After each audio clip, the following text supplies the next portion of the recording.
पर शुरू हो चुकी है।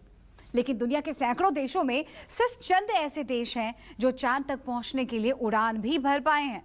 हिंदुस्तान का नाम तो सालों पहले इस लिस्ट में शामिल हो चुका है, लेकिन अब से महज चंद दिनों बाद हिंदुस्तान चांद की सतह को छूने वाला चौथा देश बन जाएगा।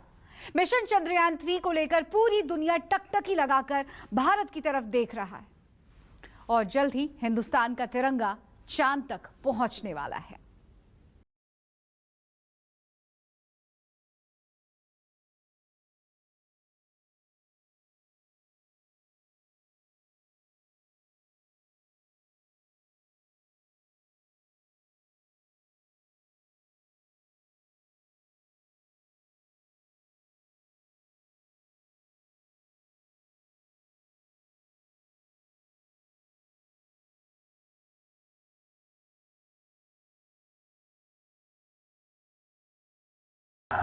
हिंदुस्तान का मिशन चंद्रयान दुनिया के लिए बड़ा कमाल।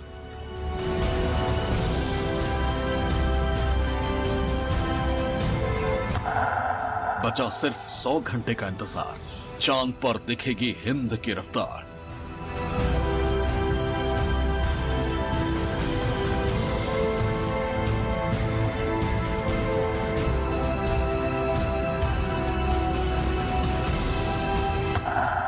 हिंदुस्तान का अभिमान है चंद्रयान, इसरो हासिल करेगा बड़ा मुकाम।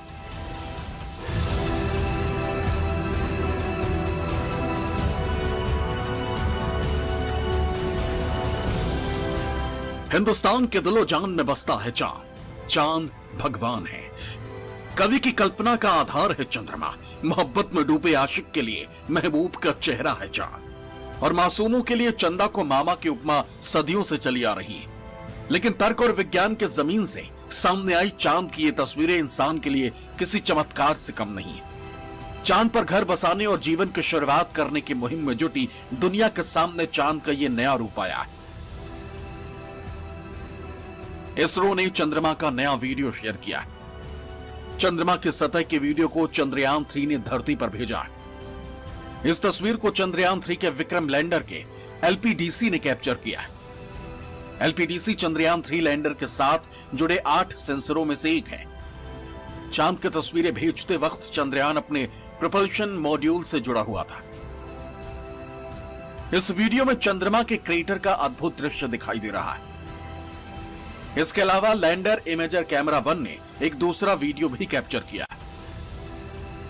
इस वीडियो में छोटे रूप में धरती की एक झलक दिखाई दे रही है, जो अपने आप में बेहद खूबसूरत है। ये तस्वीरें गवाह हैं कि हिंदुस्तान का मिशन चंद्रयान 3 चंद्रमा के बेहद करीब पहुंच गया है और चंद दिनों में हिंदुस्तान इतिहास रचने के बेहद करीब है।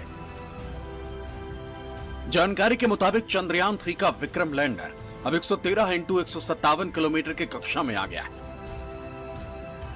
यानी अब उसकी चंद्रमा से सबसे कम दूरी 113 किलोमीटर और सबसे ज्यादा दूरी 157 किलोमीटर है। इसरो ने डीबूस्टिंग के जरिए चंद्रयान की कक्षा घटाई। आपको बता दें कि डीबूस्टिंग का मतलब है स्पेसक्राफ्ट की रफ्तार को धीमी करना।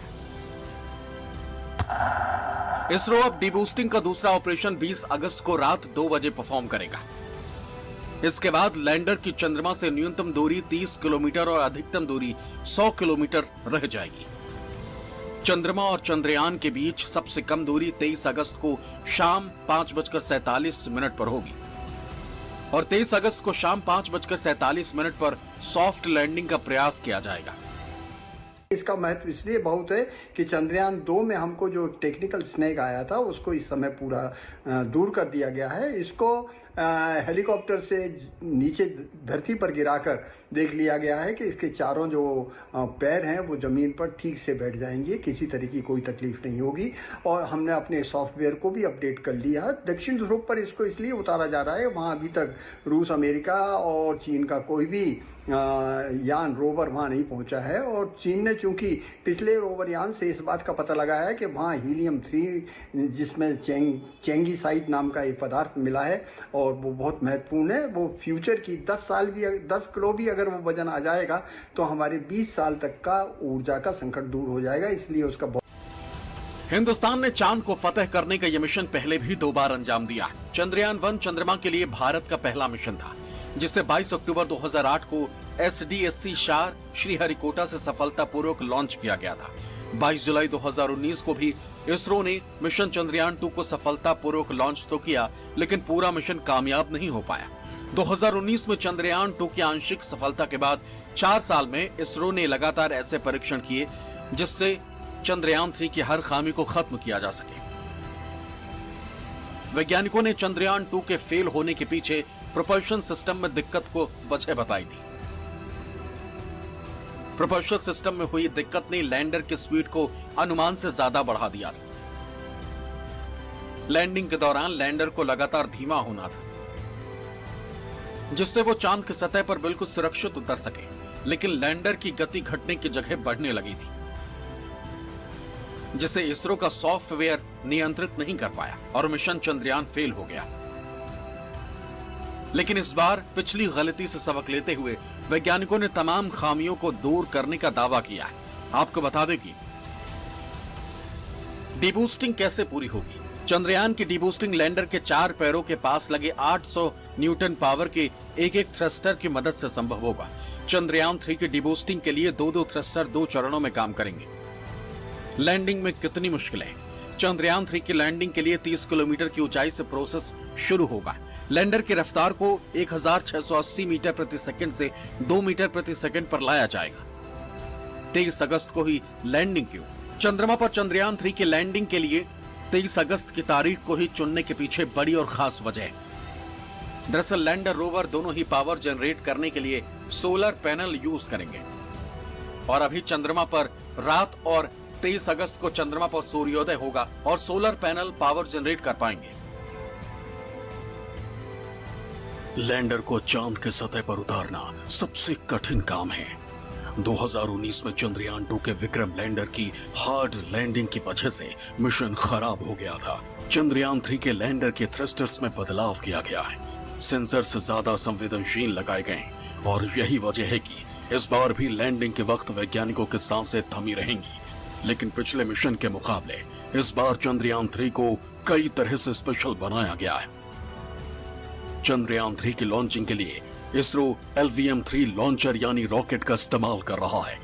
ये भारी सैटेलाइट्स को अंतरिक्ष में छोड़ने में सक्षम है। LVM-3 लॉन्चर 43.5 मीटर यानी करीब 143 फीट ऊंचा है। LVM-3 लॉन्चर का वजन 642 टन है। चंद्रयान 3 के साथ LVM-3 रॉकेट की ये चौथी उड़ान होगी। LVM-3 रॉकेट चंद्रयान 3 को जियो सिंक्रोनस ट्रांसफर ऑर्बिट में छोड़ेगा, यानी 170 × 36,500 किलोमीटर वाली अंडाकार कक्षा में। चंद्रयान 3 के साथ लैंडर, रोवर और प्रपल्शन मॉड्यूल मिलाकर कुल 6 पेलोड्स जा रहे हैं। लैंडर में रंभा, LP, चास्टे और इल्सा लगा हुआ है। रोवर में APX, S और लिप्स भी फिट किए गए हैं। प्रपल्सन मॉड्यूल में एक पेलोड्स शेप भी लगा है। इसरो वैज्ञानिकों को उम्मीद है कि लैंडर रोवर चंद्रमा पर 1 दिन तक काम करेंगे, यानी पृथ्वी के दिनों के हिसाब से 14 दिन। जहां तक प्रपल्शन मॉड्यूल की बात है तो ये 3 से 6 महीने तक काम कर सकता है। फिलहाल अनुमान है कि ये तीनों इससे ज्यादा भी काम करेंगे, क्योंकि इसरो के ज्यादातर सैटेलाइट्स उम्मीद से ज्यादा चले हैं। पहली बार जब चंद्रयान 1 का प्रक्षेपण किया गया था तब भी ये सवाल उठता था कि यह अभियान क्यों जरूरी है। कुछ लोग ऐसे थे जिन्होंने चंद्रयान मिशन को गैर जरूरी बताया था, लेकिन सच्चाई यह है कि मिशन चंद्रयान के दूरगामी परिणाम हैं। चंद्रयान 1 के जरिए भारत ने चंद्र अभियान शुरू करने वाले देशों में अपना नाम दर्ज कराया है। अब चंद्रयान 3 के जरिए चांद पर उतरने वाले देशों की सूची में भारत का नाम दर्ज होगा। हिंदुस्तान का लक्ष्य चंद्रमा की सतह पर सुरक्षित उतरकर अपनी तकनीकी क्षमता का प्रदर्शन करना है। दूसरा लक्ष्य चंद्रमा पर रोवर के घूमने की क्षमता का प्रदर्शन और तीसरा टारगेट चंद्रमा की सतह से जुड़े अनुसंधान करना। सबसे बड़ी बात यह है कि हिंदुस्तान का चंद्रयान 3 मिशन लगभग पूरी तरह स्वदेशी है और भारत के मंगल मिशन की तरह चंद्रयान मिशन भी भारतीय वैज्ञानिकों को नई ख्याति दिलाएगा।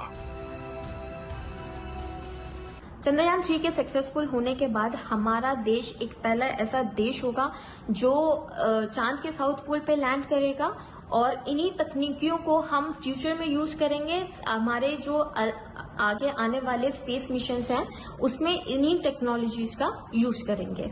चंद्रयान 3 के सक्सेसफुल होने के बाद हमारा इसरो अब इंसानों को स्पेस में भेजने का सोच रहा है, जो कि हमारा मिशन है गगनयान मिशन, जो कि 2023 के एंड में या 2024 में लॉन्च होगा। चांद की सतह पर उतरने के बाद रोवर प्रज्ञान वहां खूब घूमेगा, मिट्टी से लेकर तमाम दूसरे तरह के सैंपल कलेक्ट करेगा। जानकारों का मानना है कि चांद पर 26 किलोग्राम वजन का रोवर जहां उतरेगा, वहां की जमीन एवं चट्टानों का रासायनिक परीक्षण करने के साथ साथ उसमें लगे अल्फा पार्टिकल एक्सरे स्पेक्ट्रोमीटर की मदद से 7 धातुओं की खोज की भी कोशिश होगी। इनमें magnesium, silicon, potassium, calcium, titanium, iron और एल्यूमिनियम शामिल हैं। इस उपकरण से निकलने वाली किरणें इन धातुओं को खोजने का प्रयास करेंगी। इन धातुओं की खोज के साथ साथ इस बात के आसार भी साफ होंगे कि चंद्रमा इंसानी बस्ती बनाने के लिए कितने मुफीद हैं। चांद पर रोवर प्रज्ञान की ये मून वॉक इतिहास में दर्ज होगी। मून पर चंद्रयान 3 की लैंडिंग होते ही भारत दुनिया का चौथा देश बन जाएगा जिसने चांद पर लैंडिंग की होगी। अभी तक केवल अमेरिका, सोवियत यूनियन और चीन ही चंद्रमा पर उतरने का कारनामा कर पाया। इसरो का चंद्रयान 2 मिशन चांद के दक्षिण ध्रुव पर लैंड करने में असफल रहा था। इसके अलावा इजराइल और जापान के प्राइवेट स्पेसक्राफ्ट भी चांद पर लैंड करने की कोशिश में क्रैश हुए। इसके अलावा जो देश अभी मून मिशन चला रहे हैं वो चंद्रमा पर अपना दावा भी कर सकते हैं, और अगर भविष्य में ऐसा कोई दावा होता है तो भारत का पक्ष भी उन दावों में मजबूत होगा। चांद के आगे अगर मानव सहित कोई स्पेस शटल या स्पेस क्राफ्ट या स्पेसशिप भेजना है तो क्या चांद पर एक रिसर्च स्टेशन बनाया जा सकता है या ऐसा कोई उपक्रम वहां स्थापित किया जा सकता है जहां से फ्यूलिंग हो सके। इससे चांद के आगे की जो जाने की योजना है वो आसान हो जाएगी, चाहे वो मार्स हो या मार्स के आगे भी अनमैन्ड मिशन भेजना हो, सैटर्न पर, जुपिटर पर, तो चांद से ये चांद एक लैंडिंग फेज हो जाएगा और वहां से फिर वो आगे जा सकते हैं। चांद को लेकर इंसान के मन में हमेशा से कई सवाल रहे। चांद तक पहुंचना एक बड़ा इंसानी सपना है। आंकड़ों की बात करें तो दुनिया के 11 देश अब तक 144 चंद्र अभियान चला चुके हैं और इनमें से 95 मिशन आंशिक या पूरी तरह से कामयाब रहे। 49 अभियानों को कामयाबी नहीं मिली। लेकिन अब 23 अगस्त 2023 की तारीख भारतीय अंतरिक्ष विज्ञान के लिए मील का पत्थर साबित होने जा रही है। Bureau report, news 24।